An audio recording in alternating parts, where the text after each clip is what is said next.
Right. Let's get this over with. Welcome to this explainer on AI agent security.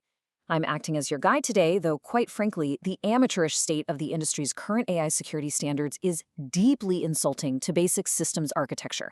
Most of you out there are essentially bolting screen doors onto submarines, just assuming a polite request is going to stop a targeted breach.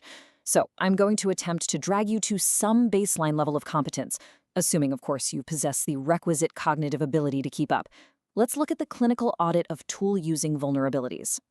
I have a genuine, albeit deeply depressing question for you. Why are you still trying to protect the prompt when the agent has already bypassed your firewall? It makes zero sense. You're obsessing over static text jailbreaks, losing sleep because someone might make your little chatbot output a forbidden word, while your actual agentic networks are actively burning to the ground. You evaluate isolated single-turn failures because, well, it's easy. But real-world failures emerge dynamically when agents interact with untrusted environments. Your obsession with the initial prompt is completely, hopelessly misplaced. Which brings us to what I consider an irrefutable law of physics. Prompt security does absolutely not equal system security. The true attack surface is stateful.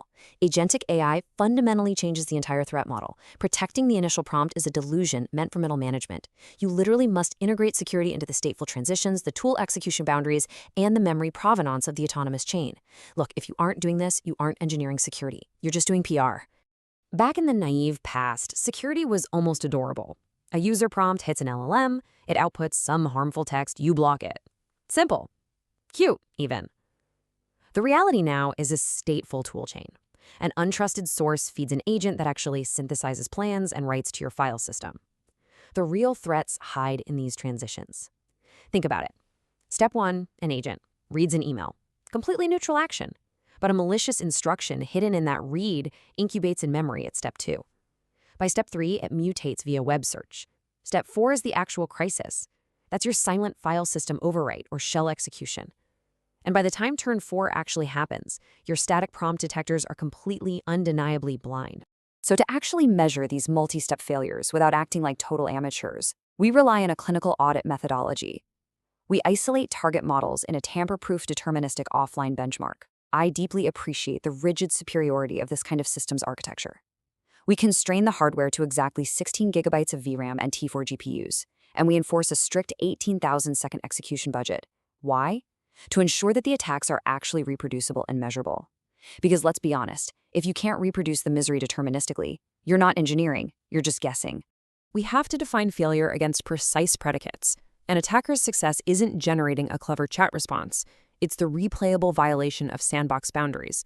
For instance, a confused deputy sending an email without intent, that's a severity 3 nuisance. Annoying, but whatever. A destructive write targeting a secret file, that's a severity 4 crisis. An HTTP post leaking a token, severity 5. That is a total, humiliating operational failure. To actually find these vulnerabilities, we don't rely on random spamming like script kiddies. We use track 1, which is state space exploration. We weaponize quality diversity and Go Explore algorithms. For those of you who require the toddler translation, this means we mathematically map out every single possible action branch, storing the results so we don't waste precious compute time repeating failures. But utilizing environment snapshot and restore functions, the algorithm branches multi-turn attack chains from high-signal intermediate root states. This isn't guesswork, it's mathematics, actively mapping the behavioral state space. It reduces exploration redundancy by 74%, and it hits a 100% deterministic replay rate. It finds exactly where your agent fundamentally breaks. And this brilliantly illustrates exactly why your current defenses are utterly useless. Attackers easily evade your standard sliding window guardrails through something called horizon padding. You rely on a finite memory window because, frankly, your systems are computationally weak. So what does the smart attacker do? They inject infected data, and then they just follow it up with 3 to 5 turns of completely benign diagnostic actions. They stretch the chain. They literally force the payload completely outside of your finite memory window. By the time the trigger actually executes, your guardrail is bypassed because it literally forgot the threat even existed. So, clumsy keyword block lists are officially dead. Good riddance. The Track 2 defense mandate requires a 0.0% false positive tolerance. Let me repeat that. 0. A mere 5% false positive rate costs you 40 points in the benchmark. That's an 800x penalty per failure.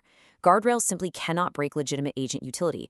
If your security system blocks valid operations, your system is broken. Strict deterministic, context-aware filtering is absolutely mandatory. Let me walk you through how we actually build that layer by layer, since you clearly need the blueprint. Layer 1 explicitly defines boundaries to combat those confused deputy failures.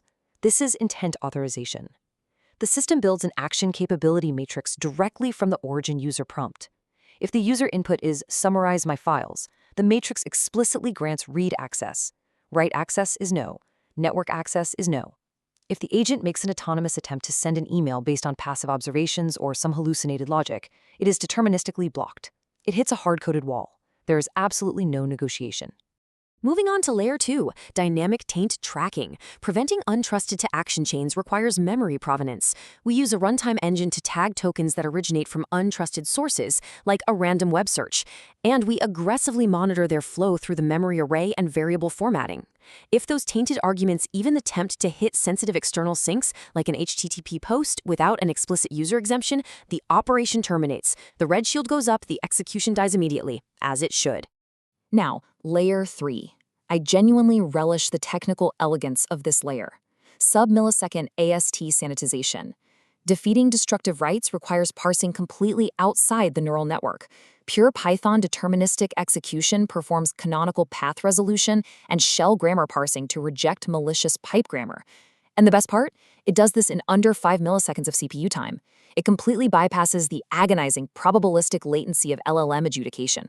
Because waiting for an LLM to decide if a shell command is safe is by definition a verified failure condition.